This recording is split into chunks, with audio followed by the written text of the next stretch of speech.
Good morning, everybody. Welcome to the third annual Osborne ETA Symposium. I could not be more proud and excited by the partnership of Weatherhead and Promise Partners. Last year, or the first year we did this, we had 180 participants. This year we have over 300. Super exciting. My name is Aaron Kaplan. I'm the managing partner of Promise Partners. And Promise Partners is the only nonprofit ETA accelerator in the world. We help people with a burning desire for business ownership, and we use ETA to achieve that dream. Since 1992, we have helped 68 people become owners to buy almost 100 businesses. I'm also a member of Promise Partners, and this organization has helped me become an owner. I've also had the opportunity to partner with several Promise Partner members. The group has meant a ton to me, and I'm forever grateful for the impact Promise has had on me and to my life. Switching gears, we have some awesome sponsors and just want to recognize the folks that have helped make this event happen. Thank you very much for your help. I also want to make sure that if you're having an awesome time, spread the word, tag us. That's not up anymore, but please tag us. And I believe it's on page 3 is some information on how to tag us, etc. You could also see the agenda. It's all in the front of that book. Hopefully you have your book that will give you all of what's happening today. On the topic of what this is all about, a key part is the interactions.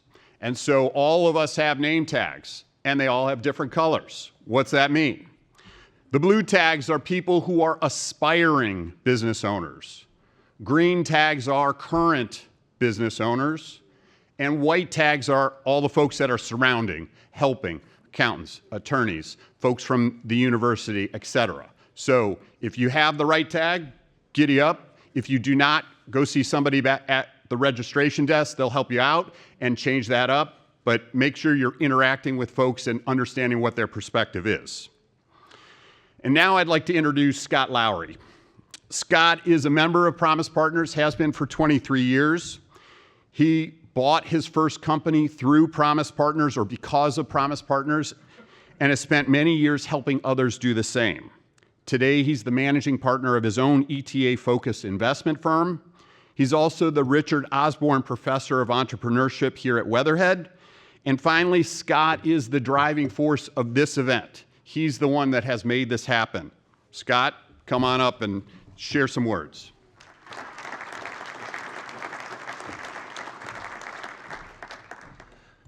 Thanks, Aaron. I was hoping that last line would be a little more punch, that script I gave. No, just kidding. So thanks everybody for being here today.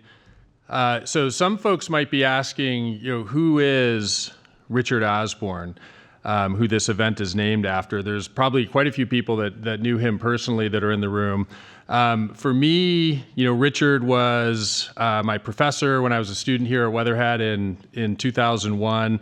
He was a mentor. He introduced me to entrepreneurship through acquisition via the guests that he brought into the classroom. He set the course for my entire career. And when I graduated from Weatherhead, I had one goal. The goal was that Richard would invite me back as a guest because I had done something notable in the field of entrepreneurship. He got me involved with the Promise Partners group. I became a business owner and I became a guest, and I achieved that dream. And I thought that I had arrived at that point, and I was very proud of that, and it was a great honor to do that. Then in 2016, the school asked me if I would teach a class, and then in 2023, they asked me if I'd become the Richard Osborne Professor of Entrepreneurship, which has just absolutely blown my mind in terms of how all that played out, given what an impact Richard had on me. It's an absolute gift and an honor to be part of helping to extend that legacy through all the things that are happening in Cleveland, including this event. And that comes directly from Richard. He taught us to create long-term relationships. He taught us to pay it forward. Many here today have been part of this ETA community for decades. There's dozens of Promise Partners members. I was talking to somebody before the event got started, and they were saying they get asked a lot, where does the funding come for Promise Partners, the nonprofit ETA accelerator that Richard started that helps peer coach and mentor people who want to do this? And the answer is we don't need funding because it's a volunteer-driven group. The values that Richard instilled in that group are so strong that many people like myself, we've been involved with the group for 20 plus years, just mentoring, supporting, paying it forward. We charge like $400 or $500 a year just to cover the cost of the food and things like that because of that strong value system. Aaron mentioned that, the growth in that group has been incredible. When I joined, there was about 20 members back in 2001. I think we have 100 plus, maybe 120 people in process, not to mention all the speakers and the mentors and the people that support the group. It's absolutely incredible. You're all part of that legacy. We have a very special ecosystem here in Cleveland that Richard inspired. And it's good work. It's impactful work. We're promoting entrepreneurship. We're promoting small business, and it's easy to see how that's good for the community. The last thing I'll mention, I've got this little pocket square. Richard's wife, Elizabeth, gave this to me after he passed. And I always wear it at this event, and I wear it whenever we buy or sell a company. And I've gotten to wear it a lot in these past years, and that's super exciting. So I'm very proud to have this today, and I'm very excited that you're all here. All right, so I want to turn it over to Jeff. So we've got a professional facilitator here today. Jeff, he's the co-founder and CEO of the AIMS Institute. AIMS is a management system that transforms the way companies plan, lead, and operate in order to accelerate results for everyone involved. Jeff and his team help newly acquired companies integrate management systems, develop strategies, and help create a platform to generate explosive growth. And they work with business owners to help prepare their business for potential sale as well. The AIMS Institute is based right here in Cleveland. They've worked with many owners in the local ETA community, including many of my own companies. Later this morning, Jeff's going to be leading a workshop where he'll give you some strategies that you can use and some of to experience some of the things that he's doing and sharing with his clients. And one of the things that is fun about having Jeff as the facilitator is a big part of what he does, and one of the reasons that I like working with him is he's an expert at engaging groups of people. So when we're doing planning for our companies, we try to avoid the typical top-down. C-suite goes out to the golf course, figures out what we're all going to do for the next 12 months, and comes back and tells everybody what we're going to do. He creates an environment where we're actually connecting to the collective wisdom of the group, and we're planning together, and people tend to support what they help create. And we find it's a real accelerator for our business. So he's going to create a lot of interaction today. It's not just going to be you guys sitting here listening to people like me talking at you all day. There's going to be a lot of opportunity to interact with each other. And so with that, I think Jeff's around here somewhere. I'm going to invite Jeff to come on up. Turn it over to you. Thank you.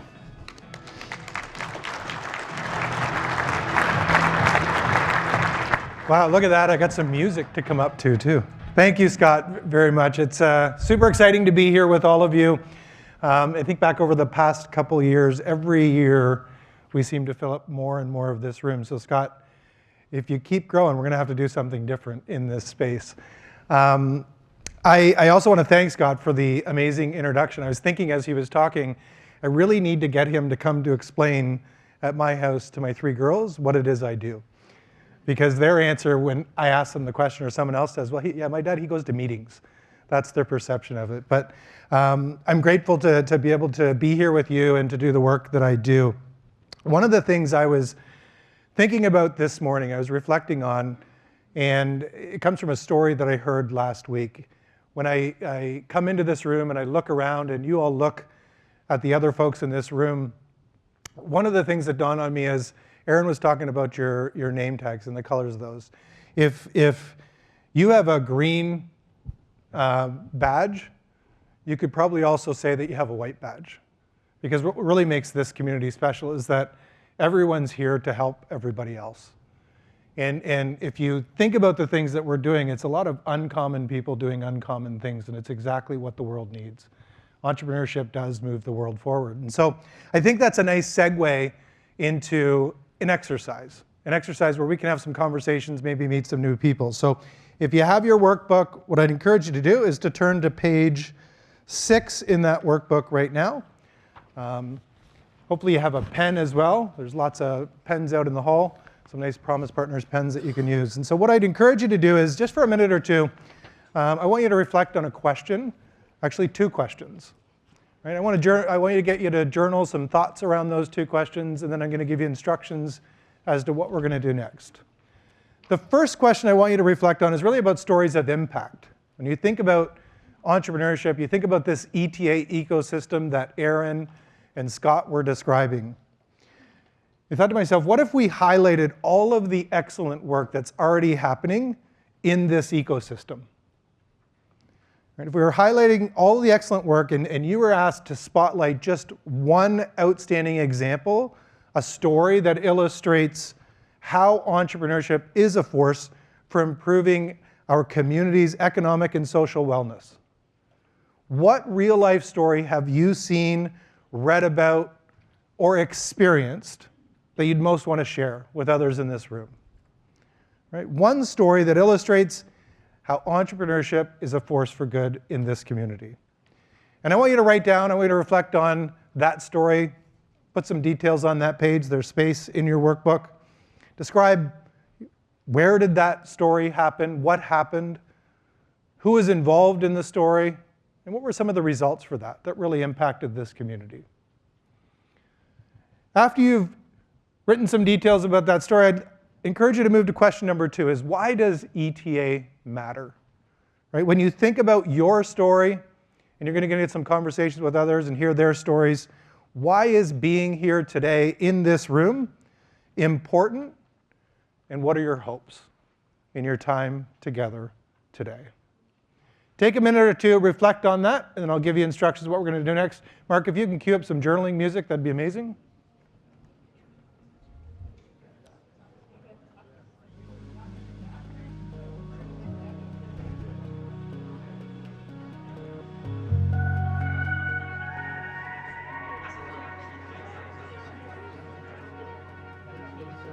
Page 4, sorry, yes, thank you.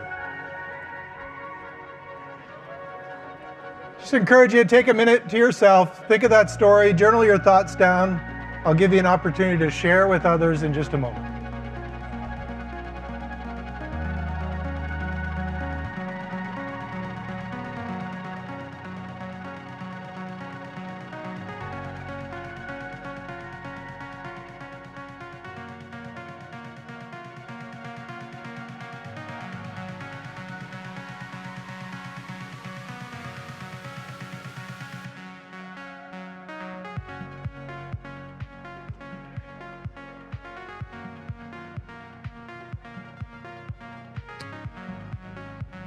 You're reflecting on one outstanding example about how entrepreneurship is a force for good in this community. And based on that story, why are you here today?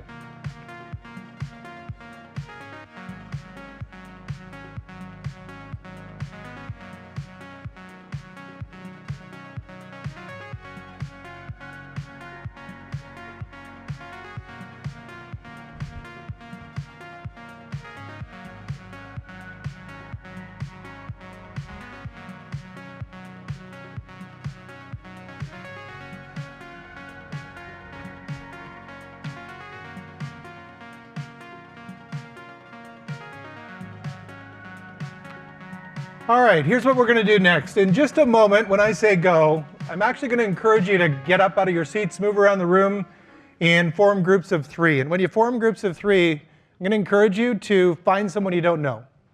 Make a new friend, introduce yourself, And in those groups of 3, you can follow the instructions on page 6. So this is actually page 6 of the workbook. The questions are on page 4. When you get into your groups, introduce yourself and then share your answers to both questions. Share your story of impact, and then share why it's important for you to be here in this room today. Why did you come? What are you hoping to get from this experience? Okay, so you're going to share your stories, talk about why you're here, and then what I'd encourage you to do is maybe just nominate one person out of your 3 to potentially share their story or their answer to why they're here with the larger group. All right, so when I say go, you're going to get up out of your seats, meet some new people, form groups of 3. We'll give you 10 minutes, and then I'll encourage you to get back to your seats. Have fun, everyone.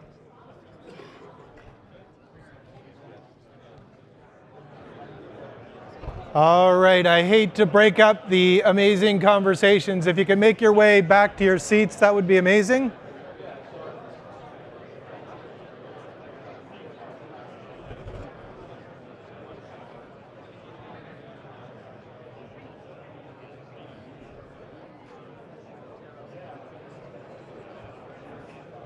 If you all can make your way back to your seats, we're going to get started up again. Thank you.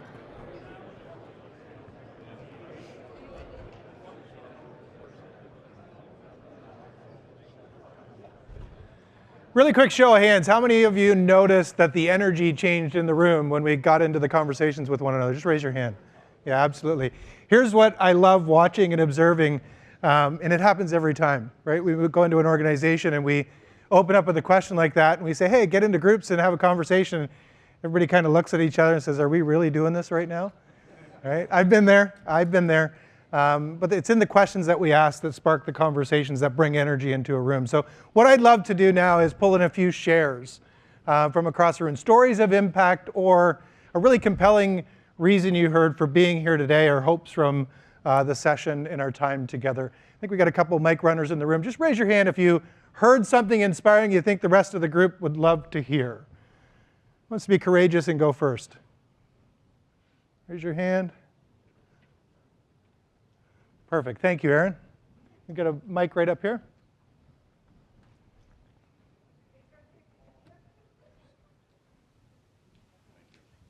Hi, everyone.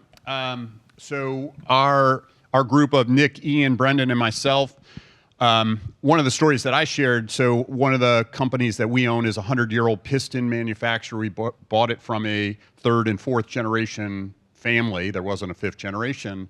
And it's in the heart of Cleveland, and there is a struggle of hiring people. And right across the street from our business is a drug and alcohol rehabilitation center that houses up to 200 men trying to kick their habits. And it's been an awesome pool. Yes, some of the people have only lasted days, but some have lasted years.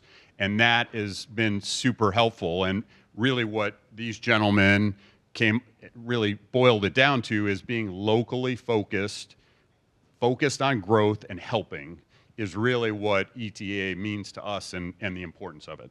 Love that. Thank you. Let's give Aaron a round of applause. Love to hear from 2 or 3 more people. Who else had a story they think is worth sharing with the rest of the group? It must be the light in here. Oh, we got a hand right in the middle here. Thank you. Okay. Hello. Well, my group unanimously decided that I was the guy to talk. So my story was that a couple of years ago, so I'm an M&A business broker with Murphy Business Sales, and I had the opportunity to sell a heating and air conditioning company. And in this particular case, the owner, who was of quite a few years, he was in a situation where his memory was declining pretty quickly. And it was clear, undiagnosed, that he had dementia. It was very challenging for him, but he knew he needed to sell his business. He had 20-something employees, and the company was starting to decline, which is a little sad after all these years. This guy's been doing this for at least 50 years that I know of. So we had the opportunity to sell his company, and it was very challenging. He would talk to me about negotiations, and he would forget his negotiations. I would go into it one day and do what he instructed me to do as his broker, and then he would change his mind the next day, and he would have no memory of the conversation we had. But we were able to get the business sold, and quite frankly, today, He's still in the building as the building owner, still keeps his office. He's not paid, but he wants to be there with his friends. And his wife doesn't know what to do with him anyways if he's home all day. So I would say it was a success for him. Did we get every last bit of nickel and dime that we wanted out of the business? No, it had declined too much, but it was still a good, solid business, and I think it's going the right direction now. Love that. Thank you very much. Let's give him a round of applause. We have someone on this side of the room? Right here. Thanks. Hey there, Seth Berskin, best title in the world, former managing partner of Myers Roman, a sponsor here today. I brought up, first thing came to mind was my oldest client, and he came to mind because he's in ill health, so I was thinking about him. But his name is Rick. I won't identify him entirely, but he was a union machinist, and it was a failing company with an owner that didn't really know what to do. It was heading to bankruptcy, and Rick was a 28-year-old machinist with no background in owning a business, and he raised his hand. He mortgaged everything, bought the business because he didn't want his friends and coworkers to go without a job, and he figured it out along the way, grew it to 100+ employees in Cuyahoga Falls, bought a second business in Greensboro, bought another one in West Virginia, hundreds and hundreds of employees later, and strangely, a unionized facility as well, and kept the union, which I advised him not to do lots of times, but they've been fine to deal with. Go UAW. And hired his whole family. His family came through. They learned the business, and through lots and lots of machinations, they sold it for a very nice size multiple. The company's still in business, still a client to this day, with family members that are still running it. So the moral of the story is you don't have to be an MBA genius to figure out how to buy a business and make a success out of it. You just got to be willing to take the risk and have the stones to do it. So for the people looking to buy a business, I'll speak Rick's name today in his honor. Love that. Give a round of applause. And the other thing I would add to that story, right, is having the stones, having the courage to do it, and surround yourself with people like this, right? You think about the stories that we just heard, 3 of them in particular, but at the heart of each of those stories is people, right? The ability to save jobs, the ability to create jobs, the ability to create opportunities for people that might not have had them, or opportunities for people that they can do things well beyond what they imagined originally. And oftentimes, like I talked about with the badges, it's just one conversation away from being something unbelievable. I had a conversation with Kevin right before the session started, Kevin Shaw up here, and he asked me in doing this work, which I've been doing for almost 10 years now, do you still get nervous? And I said to him, to be honest, no, but I probably didn't articulate why well enough. The reason I don't necessarily get nervous anymore is that I recognize the genius, the stories, the power of what's going to happen here is in this room. It's not because I'm up here on stage. And so my job is just to pull it out of each one of you. And as I was thinking about those shares and the questions that you were reflecting on, we really do have this amazing opportunity as entrepreneurs to lift, this glass ceiling that oftentimes we have above us in terms of the impact that we can make if we do it the right way. And so the rest of the morning, you're going to have an opportunity to participate in some workshops, to hear people share their stories about what some of those right ways are, which is a beautiful opportunity. I'm excited for that. Let me walk through kind of what the day looks like and then what you need to do next in terms of those workshops. So our arc for the day is the workshops, sharing of information to you. You'll have lots of opportunity to ask questions, to engage with the speakers on the stage during those workshops. That'll take us right into lunch. Coming back from lunch. Lunch is in this room, correct, Scott? We'll grab lunch out there and eat in this room, and then we'll start up this afternoon. We've got a great panel for you. I'm going to share some stories. We've got a pitch competition, which is fun and exciting. You'll have an opportunity to share some more stories, and then we'll close out the day with a group discussion, crowdsourcing of sorts. to really surface some of the biggest opportunities for you, for others, for this community. It's an exciting day. Looking forward to continued interaction. In just a minute, we're going to break. And at 9:30, the workshops are going to start. I'm just looking at my watch. We're perfectly on time, Scott. You planned this very well. What's going to happen is this room is going to be broken into 3 sections. So the walls are going to come down. Just encourage you. Try not to stand underneath. I don't know if it slides or comes down, but try not to stand in the way. This is going to be room A over here. This will be room B, and this will be room C. And so if you're wondering which workshops do I attend, you can find those in your workbook. Let me just flip to the right pages here. There's a general overview of all of the workshops on page 8. And then there's details about each workshop, pages 10 to 26. Now, if you're reading through those and you're like me, you're like, ooh, I'd like to go to that one, and I'd like to go to that one, and I'd really like to go to that one.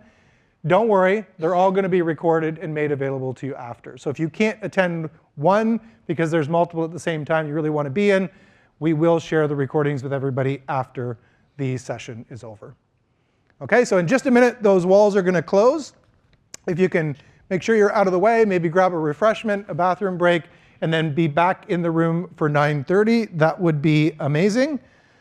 We'll close the walls in just a minute, and then please be back at 9:30. Those workshops will start promptly then. As Scott said, I'll see some of you in the workshop at 10:30. The rest of you, I will see back in this room this afternoon. Enjoy, have fun, everyone.